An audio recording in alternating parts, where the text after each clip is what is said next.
오늘은 이전에 한번 공지드린 대로 해외 이슈를 준비해봤는데요. 이제 해외 이슈는 매주 일요일에 발행하며 그 내용은 물론 형식도 좀 자유롭게 실험하는 코너로 운영해 나갈 예정입니다. 기존 주제와 방식을 버리는 것이 아니라 발행량을 늘리면서 추가하는 것이니까요. 이 점 감안해 주시면 감사하겠습니다. 최근 우크라이나 전쟁과 관련된 이슈 중 외신들이 집중 보도하는 것 중 하나가 바로 몰도바로의 확전 가능성입니다. 몰도바는 우크라이나와 루마니아 사이에 있는 작은 나라죠. 몰도바 대통령은 독립 이후 역대 최대의 국가적 위기 상황이라며 국제사회의 관심을 촉구하기도 했는데요. 이에 따라 몰도바의 인접국인 루마니아는 국경 근처에 대거 병력을 증강시키기도 했습니다. 다만 로이터 통신 등의 보도에 따르면 임박한 군사적 위협은 없는 것으로 보입니다. 몰도바의 위기감이 커진 것은 러시아가 남부 회랑을 연결하면 직접적으로 러시아와 마주칠 수 있기 때문이고, 아울러 몰도바의 상황이 우크라이나와 매우 유사하기 때문입니다. 러시아 중부군 사령관대행 루스탐 미네카예프는 다음과 같이 말했다. 우크라이나 남부를 통제하는 건 트란스니스트리아로 가는 또 다른 길입니다. 이것은 분리주의 영토에 대한 세계적인 대화를 촉발했으며 현재까지 몰도바에 대한 가장 직접적인 도전을 나타낸다. 워싱턴 포스트의 이 기사에서 등장하는 게 오늘 다룰 트란스니스트리아입니다. 몰도바는 우크라이나의 축소판이라고 보시면 정확한데요. 러시아가 우크라이나 동부 돈바스 지역에 러시아인의 보호를 침공 명분 중 하나로 삼았듯 몰도바 동부에는 친러 지역인 트란스니스트리아가 있습니다. 그런데 이 트란스니스트리아가 좀 흥미로운 곳입니다. 참고로 트란스니스트리아는 실질적 독립의 상태로 30여 년간 있었지만 이를 국가로 인정한 나라는 2개국에 불과합니다. 몰도바의 인구는 262만 명, 면적은 33,846제곱킬로미터로 우리나라 인구의 5.1%, 면적은 34% 정도인 작은 나라입니다. 몰도바의 인구 구성은 약 90% 정도가 루마니아계로 몰도바와 루마니아는 서로 같은 민족적 정체성을 가지고 있습니다. 이 때문에 몰도바에 대한 위협이 높아지자 루마니아가 가장 적극적으로 나오는 건데요. 루마니아와 몰도바에서는 지금도 꾸준히 통일 이야기가 나오고 있고, 실제로 1990년대 초반 소련에서 몰도바가 독립하면서 통일도 추진했었습니다. 그런데 이 과정에서 몰도바가 통제권을 상실한 지역이 바로 트란스니스트리아입니다. 통일 추진 움직임에 트란스니스트리아가 반발했고 결국 전쟁까지 합니다. 그들이 이 전쟁에서 승리라고까지는 할 수 없지만 어쨌든 버텨냄으로써 실질적인 독립국으로 거듭나게 된 건데요. 이런 양상이 우크라이나와 매우 유사합니다. 우크라이나 동부 돈바스 지역이 우크라이나 중앙정부와의 전쟁에서 버텨낼 수 있었던 것은 바로 러시아의 지원이 있었기 때문입니다. 트란스니스트리아 뒤에도 역시 러시아가 있습니다. 트란스니스트리아는 그 작은 몰도바에서도 작은 지역입니다. 몰도바 동부, 우크라이나 접경지대에 위치하며 몰도바 국토의 약 12%의 면적인데요. 이는 제주도의 약 2.2배에 해당하는 크기로 인구는 고작 47만 명에 불과합니다. 다음은 그들의 국기와 국장입니다. 다들 느끼셨겠지만 소련이 강하게 연상되는데요. 러시아가 구소련의 향수를 정치에 활용하듯 이 나라도 소련의 향수를 먹고 사는 나라입니다. 뭐 그렇다고 공산당의 정치적 입지가 강한 건 아닌데요. 러시아가 그렇듯 이런 컨셉을 잡은 트란스니스트리아의 기득권들도 공산주의로 회귀하고 싶은 생각은 전혀 없다고 봐야 합니다. 바로 초대 대통령으로 2011년까지 집권한 스미로노프라는 문제아만 봐도 당연하게 느껴지는데요. 스미르노프는 취임 이후 과거 소련 공산당 산하에 있던 국영기업들을 민영화시키는 작업들을 진행합니다. 문제는 여기서부터 그의 막장 행보가 이어지면서 나라를 개판으로 만들기 시작했다는 겁니다. 그는 셰리프라는 기업을 세워서 국영기업들을 매각합니다. 결국 국가 소유의 기업을 자기가 세운 개인기업에 불화한 건데요.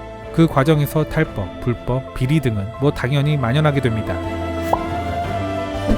그는 현재 트란스니스트리아의 유통, 식품, 정유, 수도, 방송, 전력, 금융, 광고업계를 모두 잡고 있습니다. 트란스니스트리아의 경제를 홀로 독식하고 있다고 보시면 되는데요. 뭐 작은 나라의 회사이긴 하지만 워낙 폭넓게 경제를 지배하고 있는 기업이어서 트란스니스트리아는 물론 몰도바까지 합쳐도 역내 가장 큰 기업입니다. 그의 독점 때문에 공공서비스는 거의 파괴된 상태, 수도, 전기, 통신과 같은 공공요금도 독점으로 인해 지나치게 비싸서 서민들의 삶은 팍팍합니다. 트란스니스트리아는 범죄도 심각한데요. 특히 인신매매로 악명이 높습니다. 노동을 위한 인신매매도 문제지만 더 문제는 젊은 여성 및 여아들이 납치돼서 러시아 등에 팔려가는 후진국형 범죄가 판치고 있다는 겁니다. 다음은 미 국무부와 몰도바 관련 포럼 사이트에 올라온 내용 중 일부입니다. 지난 5년 동안 보고된 바와 같이 인신매매범은 몰도바의 국내의 피해자를 착취한다. 트란스니스트리아 분리지역은 주로 성매매 피해자들의 발원지로 남아있다. 몰도바 당국은 인신매매자들의 천국이 바로 그 지역이라 말한다. 현재 용감한 언론인들은 트란스니스트리아에서 사람들이 스탈린 시대와 똑같이 살고 있다 말한다고 전했다.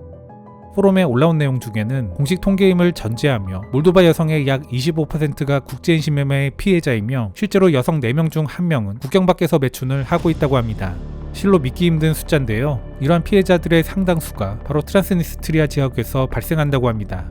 이런 여러 내재적 문제들 때문에 지속적인 인구 유출도 이뤄지고 있는데요. 독립을 선포하던 당시 약 68만 명이던 인구는 47만 명으로 줄어듭니다. 이것도 2018년 기준이므로 현재는 더 줄었을 것으로 예상해 볼 수 있습니다. 문제적 인물 스미로도프는 4연임 후 지난 2011년에 대선에서 지면서 정권을 내려놓습니다. 그의 퇴임 이후 트란스니스트리아의 민주화는 어느 정도 진척되었다는 평가를 받긴 합니다. 하지만 스미르노프가 장악하고 있는 경제 권력으로 인해 그의 영향력은 여전한 상황입니다. 크림반도 병합 후 크림반도의 관광객은 연간 65만 명에서 350만 명 수준으로 반토막 납니다. 이 지역의 가장 중요한 산업이 바로 관광업인데요.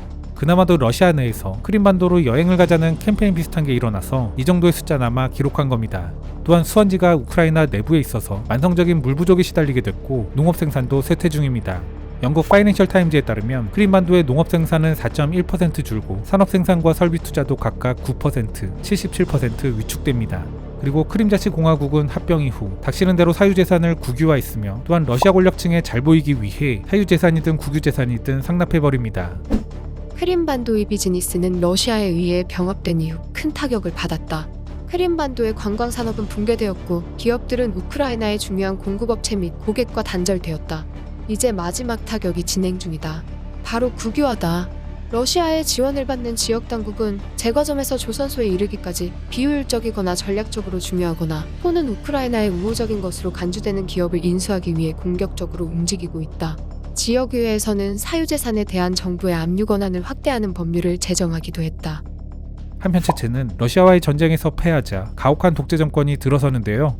여러 장관 자리는 독재자 람잔 카디로프의 친인척으로 채워지고 그와 그의 부하들은 각종 범죄적 수단으로 부를 축적합니다. 그는 자신을 반대하는 사람들을 대상으로 초법적 살인과 납치를 조직하면서 종교적 경건함과 군사력의 과시를 장려했다. 그는 체첸 사회에서 높은 평가를 받는 과잉 남성성과 스포츠 기량을 정의하면서 자신과 죽은 아버지를 중심으로 개인 숭배를 구축했다. 또한 인권 침해로부터 주의를 분산시키기 위해 스포츠를 사용한다.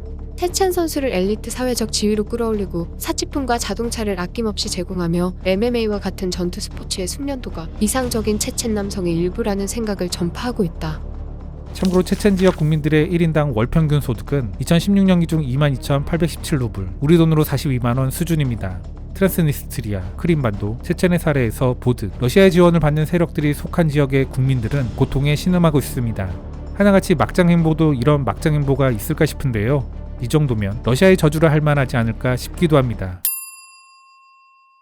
외신들이 몰도바에 대해 주목하는 것은 나토의 확전을 불러올 수 있기 때문입니다.